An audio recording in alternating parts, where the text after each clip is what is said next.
everyone, Assalamualaikum warahmatullahi ta'ala wabarakatuh, and good morning. My name is Asedi Moporo, and before we begin our discussion, I would like you to reflect on this question. What actually happens emotionally when we lose something or someone important in our lives? Loss is an unavoidable part of the human experience. Loss can occur through the death of a loved one, separation from family, loss of health, loss of independence, or even the loss of personal dreams and goals. Although loss is universal, the emotional response to loss varies greatly from person to person. In a healthcare setting, patients and families often experience different forms of loss. For example, a patient diagnosed with a chronic illness may grieve the loss of physical independence, while a family may experience profound grief when a loved one dies. Because of this, nurses must understand the emotional processes involved in grieving in order to provide compassionate, patient-centered care. In this presentation, we will discuss the concept of grief and loss, important terminologies, types of losses based on human needs, different theories in explaining the grieving process, and lastly, the tasks individuals undergo in adapting to loss, because individuals and everyone should adapt to a loss.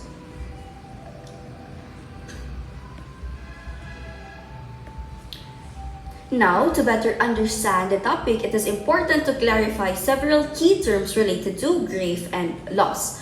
Loss, for our first term, this refers to the absence of something valued or meaningful. Loss could include loss of a loved one, a physical health, personal possessions, relationships, or a social role.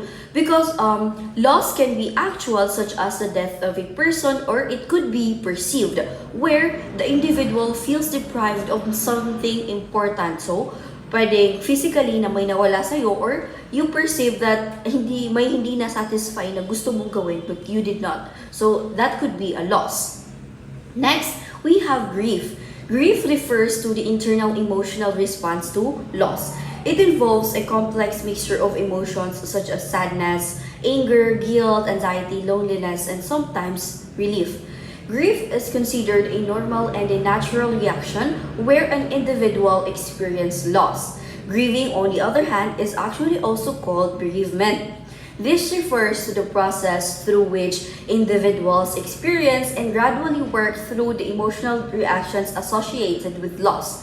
The grieving or the bereavement process allows an individual to adjust psychologically and emotionally to the new reality.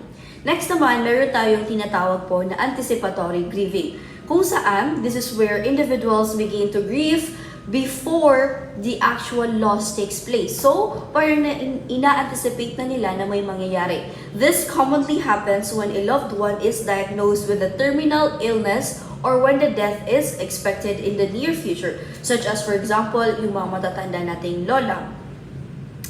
Next, during this anticipatory grieving, family members may experience sadness, fear, and emotional preparation for the impending loss. Mourning naman, this refers to the outward and socially recognized expression of grief. This may include cultural and religious practices. Diba, if sa Maranao pa is sutigira na kang gawi. So it could be wakes, funerals, memorial services, prayer rituals, or other traditional ceremonies that help individuals express their sorrow of a loved one or something. Next naman, we have the different types of loss. So this is actually based on Maslow's hierarchy of needs as example in the book. So loss can affect individuals in various ways depending on which basic human need is threatened. So meron tayong first sa physiologic loss. Physiologic loss involves the loss of physical body structure or bodily functions. An example of a physiologic loss is yung amputation of a limb, mastectomy, hysterectomy, paralysis, or loss of mobility due to an illness or injury. And marami pang actually na examples sa physiologic loss. These losses of physiologic often affect an individual's body image, independence, and ability to perform daily activities. Next naman, meron tayong tinatawag na safety loss. Sa safety loss, this refers to the loss of a stable and secure environment. So, yung mga individuals na nakaka-experience ng domestic violence, child abuse, natural disasters, or even war, yung mga, for example, yung mga tao ngayon sa Iran, sa Middle Eastern countries na involved sa war, they may feel unsafe and vulnerable. So, meron tayong safety and security laws doon. Next naman, we have loss of love and belonging. So, humans naturally desire meaningful relationships and emotional connections. For example, the death of a loved one, divorce, separation, or a family conflict, this results in the loss of love and belongingness. Such losses often produce intense feelings of loneliness, sadness, and emotional emptiness. Next naman, we have loss of self-esteem. Loss of self-esteem occurs when an individual's sense of value or worth is threatened. Loss of self-esteem may occur through loss of employment, failure in academic or professional goals, social rejection, or even loss of status within a community. Therefore, when a self-esteem is affected, individuals may experience feelings of shame, inadequacy, or even decreased confidence. Next, or sa highest rank ng hierarchy of needs ni Maslow is si self-actualization, di ba? So, meron din tayong loss related to self-actualization. This refers to achieving personal goals and realizing one's full potential when circumstances such as chronic illnesses, disability, financial hardship, or social barriers prevent individuals from fulfilling their aspirations. They could actually experience a loss related to self-actualization. Naman, we move on to the phases of grieving or the theories of grieving. Various theorists have attempted to explain the grieving process. Although each theory actually describes grief differently, the emphasis is that grieving is dynamic and grieving is an individualized experience. So, to start off, we have the Kubler-Ross stages of grief. This is one of the most widely recognized models, and it is developed by Elizabeth Kubler-Ross. Through her work with terminally ill patients, Kubler-Ross identified 5 emotional stages that individuals may experience when facing loss. The first stage, we have denial. This is where the person refuses to accept the reality of the loss. Denial acts as a temporary defense mechanism that protects the individual from overwhelming emotional distress. We have the second stage called anger. As the reality of the loss becomes more apparent, individuals may express frustration and even blame others. Anger could be directed toward a family member, a healthcare professional, towards a religious belief, or even the deceased person. Like, sisisihin mo siya na bakit ka ba nabatay because you're angry. So, sa second stage yun ng grief. Next, we have the third stage called bargaining. During this bargaining stage, individuals attempt to negotiate or make promises in hopes of reversing or delaying the loss. For example, a person may promise to change the behavior if their loved one recovers or if their loved ones comes back to life. Next, we have the fourth stage called depression. This is which occurs when the individual fully recognizes the significance of the loss. So there is a feeling of sadness, withdrawal, loss of appetite, and decreased motivation. For the final stage, we have acceptance. So this is where individuals gradually come to terms with the loss and they begin to adjust to a new reality. Acceptance does not mean happiness, but rather a sense of emotional resolution. It is important to remember that individuals do not necessarily move through these stages in a fixed order. Therefore, itong theory ni Ross, it could occur, itong mga different stages could occur simultaneously. Now we move on to the second theory, Bowlby's phases of grieving. Another influential theory that was proposed by John Bowlby. Bowlby believed that grief is strongly connected to attachment, which refers to the emotional bonds that individuals form with significant others. He described 4 phases of grieving. The first phase is numbness and denial, where the individual experiences shock and emotional detachment immediately after the loss. The second phase is yearning and searching. during which the individual intensely longs for the lost loved ones and may attempt to find reminders or memories of them. The third phase is disorganization and despair, where the individual experiences emotional confusion and difficulty functioning in their everyday life. For the final phase, this is reorganization. This is where individuals gradually rebuild their lives, redefine their roles, and begin to function more effectively despite the absence of the loved one. Now, we move on to the third theory, the Engel's stages of grieving, or Engel. George described grieving as a psychological process that resembles recovery from physical illness. The first stage sa theory ni George is, his first name is George actually. So, first stage, we have shock and disbelief, where the individual experiences numbness and refuses to acknowledge the reality of the loss.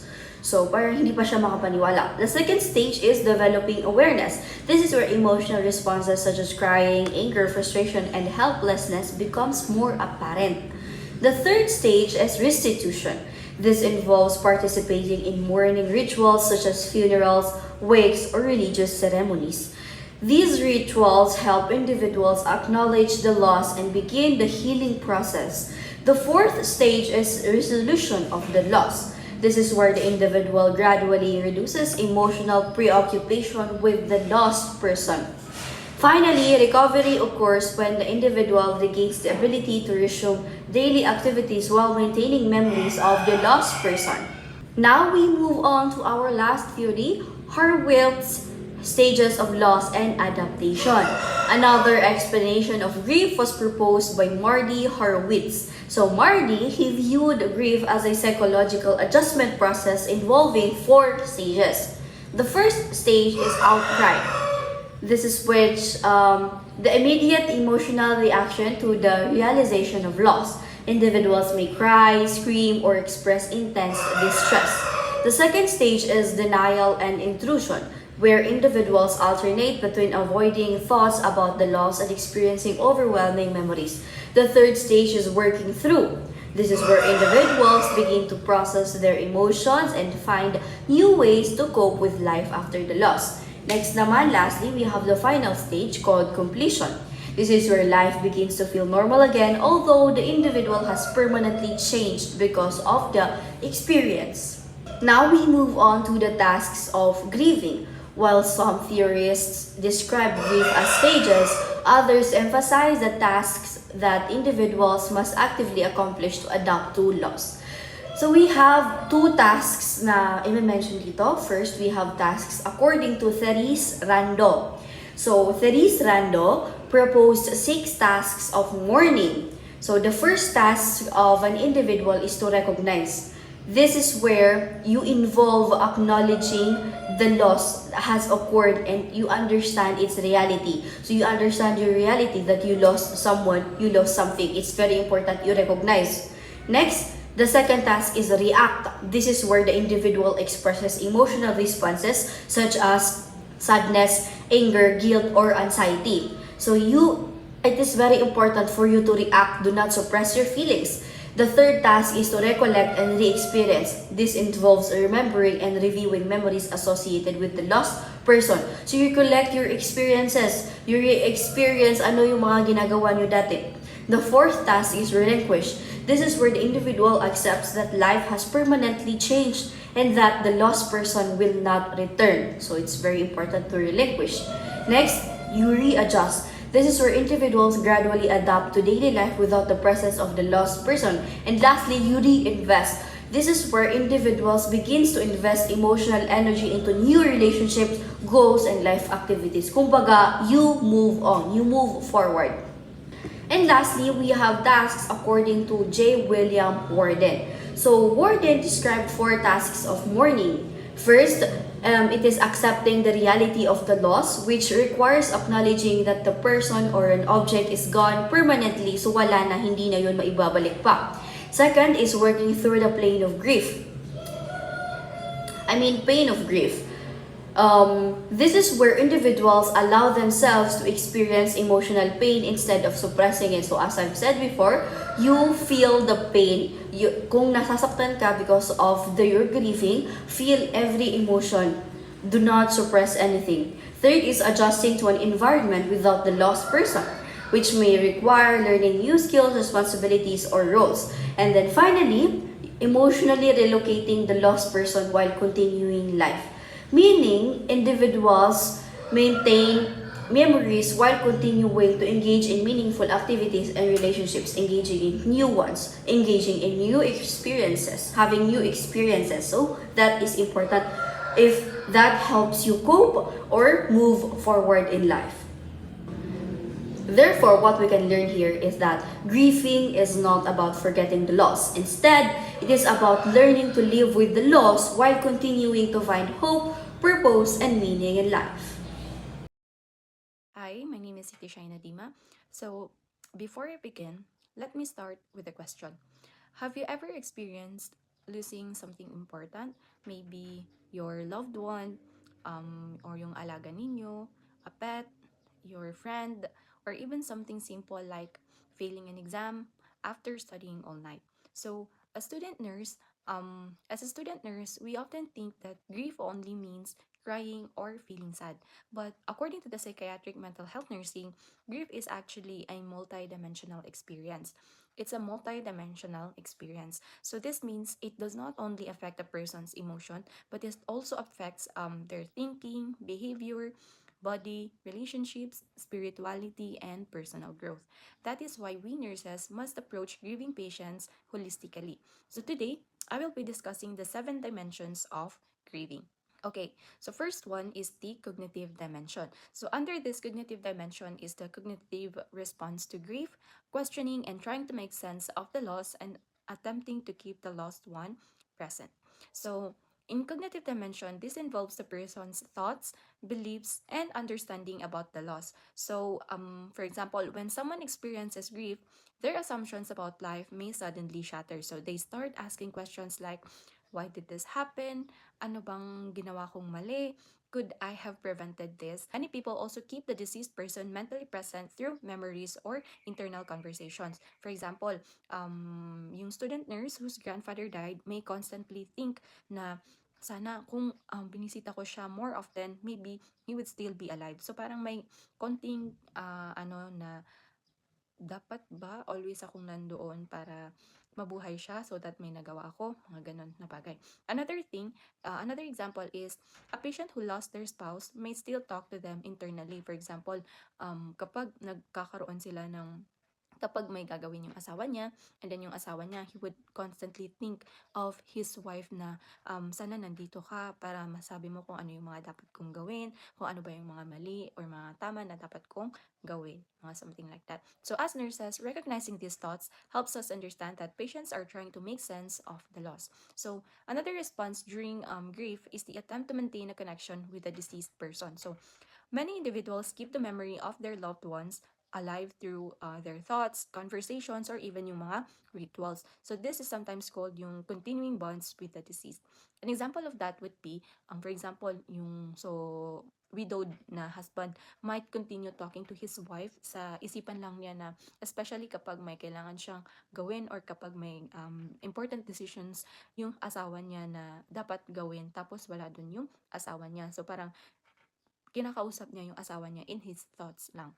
Another example would be, for example, yung student is nawala yung close friends niya. So, yung student na yun, for example, kayo, your close friend died, tapos nasa inyo pa yung mga photos, binabasa niyo pa yung mga messages, or yung mga other things na meron pa sa inyo that would remind you of them. So this behavior is normal during the grieving process, especially in the early stages. So next one is the emotional dimensions.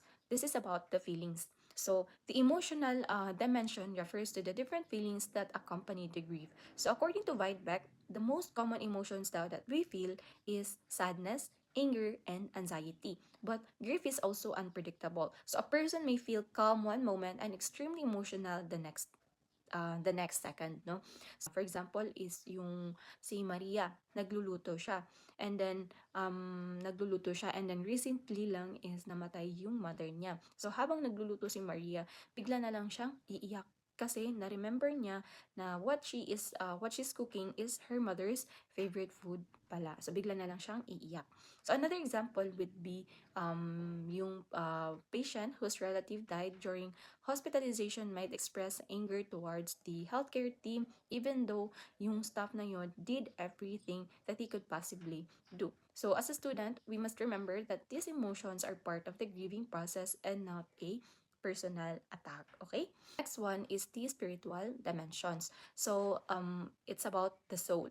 So, the spiritual dimension involves a person's beliefs, values, and meaning of life. So, when people experience loss, their faith may either strengthen or na-challenge dito yung soul ng isang tao. So, some people ask spiritual questions like, for example, bakit ginawa yun ni God?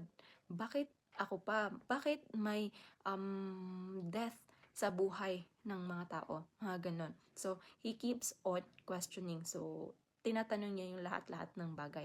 But for others, spirituality can also become a source of comfort and healing. For example, kapag yung nag-grieve na mother would say na I trust my child is now in a better place kasi nga siguro nahihirapan na yung anak niya. For example, yung anak niya is may sakit and few years na siyang nasa hospital and his mother accepted na nasa better place na yung anak niya. Another example would be may mga isang tao na instead of feeling comfort and healing, nagagalit pa sila sa faith nila and they would say na nagpe-pray naman ako everyday but God still took my husband. Yung ganun, like parang napapa-question na lang sila sa God nila, like they are losing their faith. So in psychiatric nursing, we must respect and support the patient's spiritual beliefs without imposing our own. So it is their own decisions. So another dimensions that we will be talking is about behavioral dimensions or about yung mga actions. So the behavioral dimensions refers to the observable actions of a grieving person. So these behaviors can be, for example, crying or sobbing, minsan restlessness na sila, searching for the deceased, acting numb or detached, parang detached na sila sa mga tao. So some people function automatically performing daily routines without truly thinking. For example, a widow may continue setting the dinner table for her husband out of habit even after he has passed away. So parang nakasanayan na ni mother na every time na nagsiset siya ng table, syempre, nung una, nandyan si husband. So nagsiset siya ng table, always may place si husband, nilalagyan niya pa ng baso, tapos kapag kakain na pala is, doon pa lang niya ma-realize na, ay, wala na pala si husband. And then, ay, wala na pala si husband. Ganun. Another example is about grieving individual may start isolating themselves, avoiding their friends and family. So parang nagiging coping mechanism na nila na ayaw mo na nilang makausap yung mga ibang tao kasi gusto nilang mapag-isa. So in some cases, maladaptive behaviors may appear such as substance use to cope with the pain. So as nurses, these behaviors help us observe how patients are coping with the grief. So now let's talk about the physical and physiologic dimension. So it's all about the body. So grief also affects the physical body. So many people experience symptoms such as yung headache, loss of appetite, weight loss, fatigue, tsaka yung sleep disturbances. So in fact, insomnia is one of the most common symptoms of grief. So grief can even affect the immune and the endocrine system. So minsan nagiging mas vulnerable yung mga taong nag-grief into sa mga sakit. For example, yun na nga, headache, fatigue, and then insomnia pa. Hindi na sila nakakatulog. An example of that would be, for example, a grieving husband may report difficulty of sleeping at night kasi he keeps on thinking about his wife. So it's a very common symptoms din daw ng insomnia kasi syempre the husband used to sleep with his wife every night or kapag nagtra-travel sila or kahit saan sila kasama niya si wife niya. Tapos suddenly nawala si asawa niya and then syempre mahihirapan din siyang makatulog kasi siguro hinahanap niya yung asawa niya, hindi niya makalimutan, ganon. And then next one is the developmental dimensions. So this is about the growth and transformation. So although grief is painful, it can also lead to personal growth and transformation. So this dimension focuses on how people change and develop after experiencing a loss. So some individuals eventually discover new strength, perspectives, or nakakaroon sila ng bagong purposes in life. For example, a woman who lost her husband to cancer might later become a volunteer sa cancer support group para matulungan din yung mga ibang tao. So the last one is the social dimensions or yung interpersonal relationships. So the social dimensions focuses on how grief affects relationships and social roles. So initially, people often experience shock and social disorientation. So over time, they begin to reorganizing their lives and performing new relationships. So culture also plays an important role in how people express their grief. So example, yung widowed na asawa may initially withdraw from social activities, but eventually magre-reconnect din siya with his friends or his or her friends and family for support. Kasi nga, saan ka din naman kukuha ng support kundi sa mga close close or loved ones mo din, 'di ba? Another example is that a family who lost a loved one might strengthen their bond. So parang more they spend more time para support yung one another. Now that we have discussed the different dimensions of grieving, particularly yung mga social dimensions, cognitive dimensions, let us now understand how culture influences the way people express their grief. So according to the psychiatric mental health nursing, while grief is universal, the way people express grief is shaped by culture and society. So this brings us to the concept of universal reactions to loss versus yung culture-specific rituals. So first, let us talk about universal reactions. So no matter where a person comes from, whether from Asia siya, or Europe, Africa, or America, most people experience similar initial reactions to loss. For example, nagkaka-experience sila ng shock, social disorientation, a period of mourning, or even a desire to maintain connection with the deceased one. So for example, a person who just lost a loved one initially feel numb or shocked, unable to believe na wala na pala siya or nangyari pala yun. So hindi niya ma-accept. Another common reaction is yung social disorientation, where the grieving individuals feels confused about their role in life. So for instance, yung asawa who suddenly loses her husband is struggle siya with daily decisions kasi nga she used to make decisions with her husband. So parang hindi siya sanay na siya lang yung magdesisyon sa buhay niya. So these universal reactions show that grief affects people socially and emotionally, which is why it connects strongly with the social dimensions of grieving.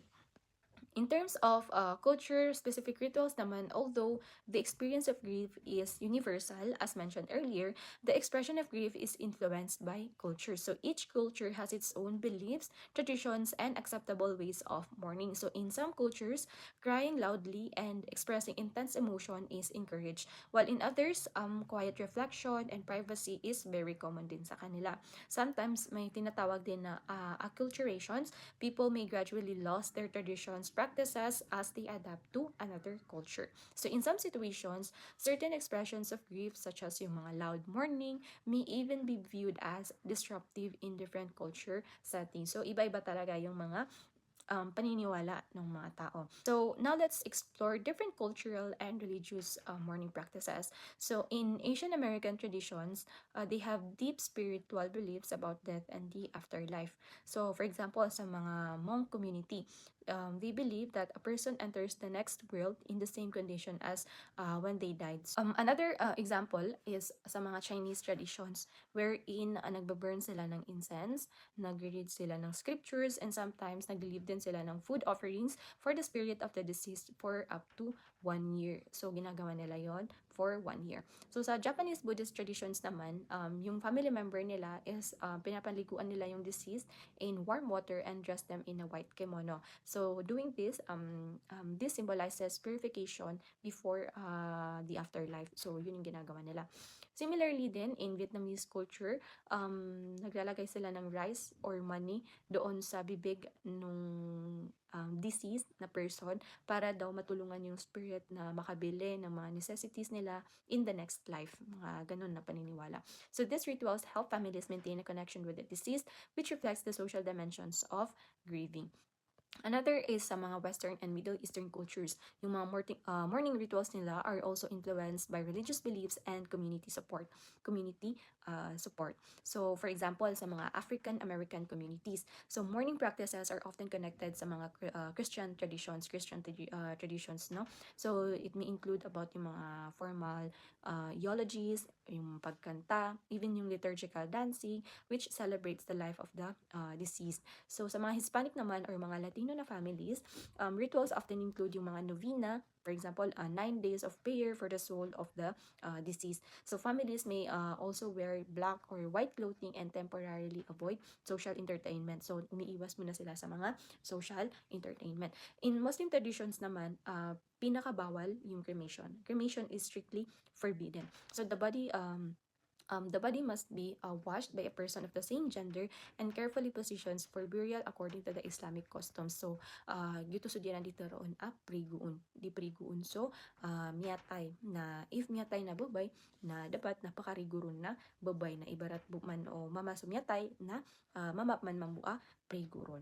So, in Orthodox Jewish tradition naman, family member remains with the dying person, so the soul will not be alone. So, parang it's may family member na nandoon kasama yung dying soul, I mean yung dying person, para daw hindi nag-iisa yung soul nung namatay. So after that, usually 24 hours na nandoon yung isang tao or yung family member, and then followed by a Shiva, yung 7-day period of mourning and reflection na culture na ginagawa nila. So these practices show how community, religion, and family support play important roles in the grieving process. So although yung pain of loss is universal, the way people express grief is deeply influenced by culture, religion, and social traditions. So, by understanding these practices, nurses can better support patients and families during one of the most difficult moments in their lives. Kasi nga, possible na for example, doon kayo mag-work abroad or foreign countries, for example, sa America kayo mag-work or sa Europe. So, at least, alam niyo yung mga cultures na ginagawa nila. So because in nursing, caring for a grieving person does not only mean addressing their physical needs, but also respecting their culture, beliefs, and social connections. So from the cultural rituals we discussed, we can see that grief is often shared and supported by families, communities, and religious traditions. So these rituals help grieving individuals feel recognized, comforted, and supported during their loss. But what happens when a person's grief is not recognized at all? So, hindi siya recognizable. What if yung loss is considered insignificant by a society, or yung person is not allowed to mourn openly? So, this type of grief are important for nurses to recognize because they often go unnoticed or may lead to serious psychological consequences. So, in situations like this, the grieving individual may experience what is called disenfranchised grief and complicated grieving. So in terms of disenfranchised, let us talk about first the disenfranchised grief. So according to the psychiatric mental health nursing, disenfranchised grief refers to a loss that cannot be openly acknowledged, publicly mourned, or socially supported. So, in other words, yung grieving person na yun does not receive the validation or yung support that people usually receive when someone dies because society may not recognize the loss as significant. So, yung person na yun may feel isolated, misunderstood, or even ashamed of their grief. Disenfranchised grief can occur in several situations. For example, first one is yung unrecognized na relationship. Sometimes yung mga relationship sa doon sa namatay is not socially accepted or recognized. So the grieving person cannot openly express their loss. For example, yung person na yon is in a same-sex marriage, may not receive sympathy from others if their relationship was not openly acknowledged, especially sa mga maranaw, diba? So same-sex relationship is not really openly acknowledged sa atin, 'di ba? Especially sa mga Christians siguro, or doon sa mga strict na mga parents or family members nung taong namatay, 'di ba? Another example is a person who loses someone involved in an extramarital na relationship. Even though yung loss is painful, society may not recognize yung grief na nararamdaman nila. Second is yung unrecognized na losses. So in some cases, the loss itself is considered minor or insignificant by others. So even though it may be deeply painful to the person. So for example, yung pagkamatay ng pet can be extremely heartbreaking for someone, pero sa iba, sasabihin lang nila na, ay, alaga lang pala yan, ay, pet lang pala yan, ay, animal lang pala yan. Yun yung mga, it may be heartbreaking for you, but it may not be heartbreaking for another person or for someone, diba? Another example is yung prenatal loss or yung mga miscarriage. So where parents may feel intense grief but receive little acknowledgement from the society. So parang sa'yo sobrang laki ng kawalan. Pero sa iba parang sa iba is hindi nila ina-acknowledge yung miscarriage, but then iniisip nila na gawa ka na lang ulit, ganun, na para bang ang dali lang, 'di ba? Another example is yung loss of a job or yung career opportunity can also trigger grief because it represents loss of identity, purpose, or financial stability. Next one is yung unrecognized na grievers. So sometimes society assumes that certain individuals should not grieve or do not understand grief. So their feelings are overlooked. So no, overlook yung feelings ng isang tao. So for example, children who lost a loved one may be ignored because adult think na hindi pa nila fully understand or fully understood yung death. So hindi nila alam na sa loob-loob is alam na pala nung bata or parang di nan katawan na matuwab sila lagso wata. Then older adults may also experience this when people assume that losing friend or spouses is expected at their age, so their grief is minimized. So, di ba? Another one is the social stigma. So grief may also be disenfranchised when the death itself is associated with social stigma. So for example, families of individuals who die due to, for example, execution may feel unable to openly mourn yung pagkamatay ng isang tao because of the judgment of the society, yung judgment ng mga ibang tao, like pagchichismisan pa yung namatay, bakit siya in-execute, may ginawa ba siyang hindi ka nais-nais, mga ganon.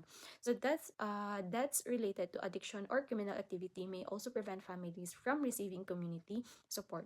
Next is yung mga healthcare workers naman. Disenfranchised grief can also affect the healthcare professionals. For example, yung mga nurses or physicians may develop emotional connections doon sa pasyente, especially after providing yung mga long-term care. Like for example, ilang years mo nang inaalagaan yung isang pasyente na yon. However, kapag namatay yung pasyente, yung healthcare workers na yon are often expected to continue working without time or space to grieve. So para bang mga robot na walang emotions yung mga nurses or yung mga professional healthcare workers.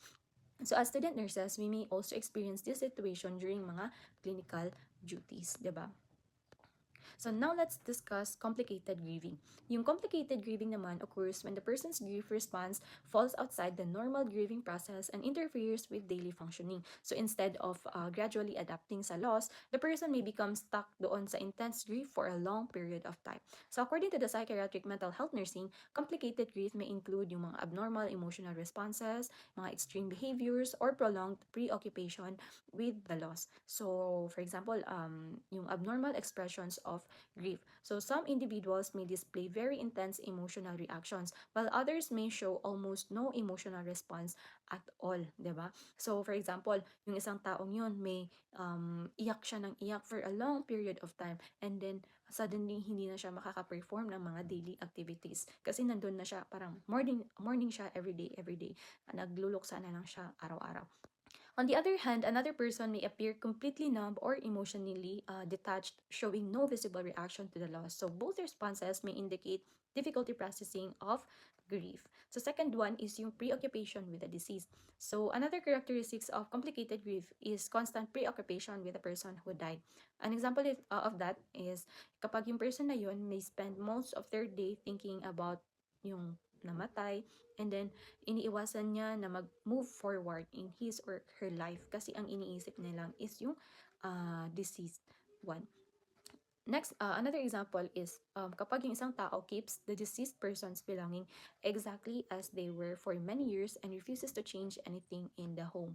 So parang may nakita din ako dito na sa TikTok wherein gamer siya, hindi siya Roblox, feel ko ano siya, sa Minecraft ata yun siya na game, and then that person died, and then yung family niya kept all of his things doon sa room, and then every birthday, the father, yung sa video na yun nakikita ko, the father would always give him a present every birthday, and sineselebrate pa rin nila yung birthday niya, yung computer niya is nandun pa rin, yung bed niya malinis na malinis, so mga ganon.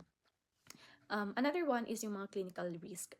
Complicated grieving can also increase the risk for mental health disorders, particularly yung depression. So individuals who already have a history of depression may experience a trigger or worsening of their symptoms after a loss. So because of this, early recognition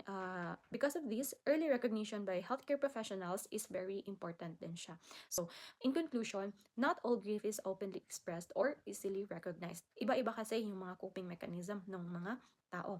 So some individuals may experience disenfranchised grief where their loss is not acknowledged by the society. Others may also experience mga complicated grieving where the grief response becomes prolonged and overwhelming. So as a future nurses, it is our responsibility to recognize these patterns and provide understanding, empathy, and appropriate support to those individuals experiencing grief and loss. Kasi nga, sometimes, what grieving person needs most is not only treatment, but also a recognition that their pain is real and that they are not alone.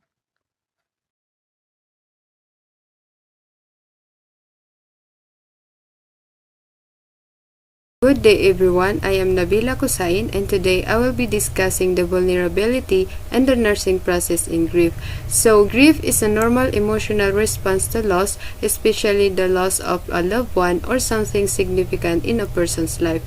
However, some individuals are more vulnerable to experiencing complicated grief, which means that the grieving process becomes more intense, prolonged, or difficult to manage. In this presentation, we will be discussing the characteristics of susceptibility, risk factors that increase vulnerability, and how nurses apply the nursing process to support grieving clients. Although grief is normal, the way people experience it varies greatly. Some individuals are able to cope with loss over time, while others may experience more severe reactions that interfere with their daily functioning. This is where the concept of vulnerability becomes important. Vulnerability refers to the factors that make certain individuals more likely to experience complications during the grieving process. So, understanding these factors is important for nurses because it allows them to provide appropriate emotional support and interventions to clients who are grieving. So now, let's discuss the characteristics of susceptibility. Some individuals are more susceptible to experiencing complicated grief due to certain personal or situational characteristics. For example, individuals with low self-esteem may struggle to cope with loss because they may feel inadequate or incapable of handling their own emotional stress. Those who have low trust in others naman, they may also find it difficult to seek emotional support from family members and even friends. And a previous psychiatric disorder can also increase vulnerability since the individual may already have difficulty managing emotional distress. Additionally, people who have previous suicide threats or attempts may be at greater risk of experiencing severe emotional reactions during the grieving process. Another important factor is that the presence or absence of support. Individuals who have absent or unhelpful family members may feel isolated and unsupported while coping with grief. So let's move on to the types of attachment. The type of relationship or attachment a person had with the deceased can also influence the grieving process. One type is the ambivalent attachment. It is where one or both individuals may have mixed or uncertain feelings about the relationship. This may cause confusion and emotional conflict after the loss. Another type is the dependent attachment. It is where one person relies heavily on the other to meet emotional or physical needs. When that person dies, the surviving individual may feel lost or unable to function independently. The other one is the insecure attachment. It is usually develops during childhood when a person experiences fear, lack of security, or emotional neglect. This type of attachment may make it harder for the person to cope with loss later in life. Lastly, when the relationship with the deceased person was extremely strong and meaningful, the individual may find it difficult to imagine life without that person. Now, let's discuss the risk factors for vulnerability. Certain life experiences increase the risk of complicated grief. One of the most emotionally difficult losses is the death of a spouse or a child, because these relationships are often deeply meaningful and central to a person's life. Another risk factor is the death of a parent during childhood or adolescence, which can significantly affect emotional development and sense of security. Grief may also become more complicated when the loss is sudden, unexpected, or untimely, because the individual may not have enough time to emotionally prepare. Experiencing multiple deaths within a short period of time can also overwhelm a person's ability to cope. The last one, when the death caused by suicide, murder, disasters, war, or violent events may result in traumatic grief because of the shocking and distressing circumstances surrounding the loss. Let's go to the application of the nursing process. The loss of a significant relationship often creates a crisis in a person's life. According to a crisis theory, such a loss can cause a state of disequilibrium, which means the emotional balance. During this time, the individual may feel overwhelmed, confused, or unable to cope with their emotions. The goal of a nursing care is to help the person return to homeostasis, which refers to a state of emotional balance and stability. Three important factors influence whether a person can successfully cope with grief. This includes adequate perception of the loss, adequate support from others, and effective coping strategies. By applying the nursing process, future nurses like us can assess the client's needs and provide appropriate care to support the grieving process. As for the assessment, as one of the most important steps in the nursing process when caring for grieving clients, during the assessment, the nurse must observe the client's response in several dimensions. We have 5 dimensions: the cognitive dimensions, the emotional, spiritual, behavioral, and physiologic dimensions.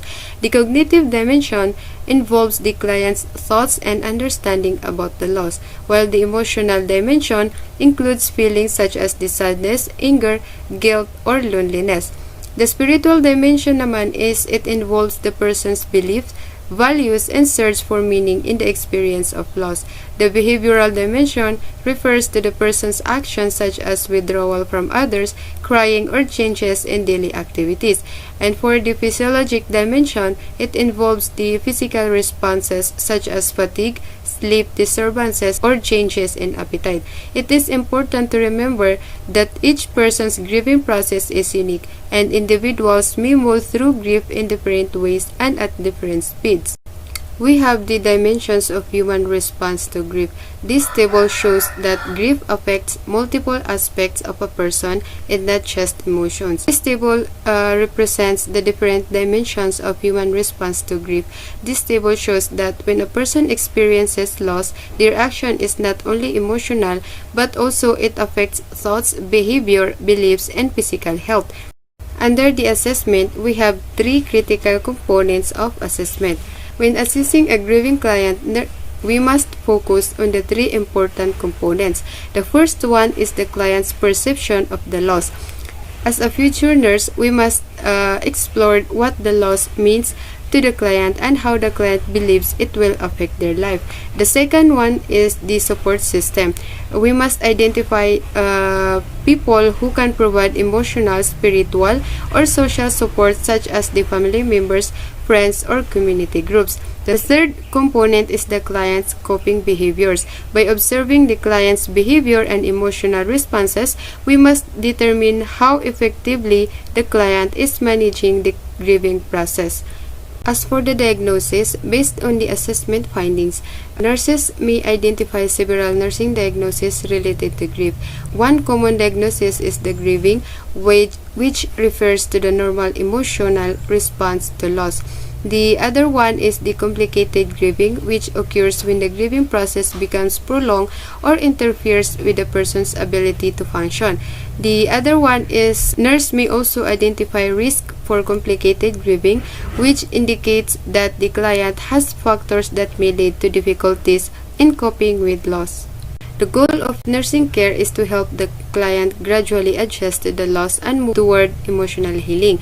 Expected outcomes include helping the client identify the effects of the loss on their life, understanding the meaning of the loss, and express emotions related to grief.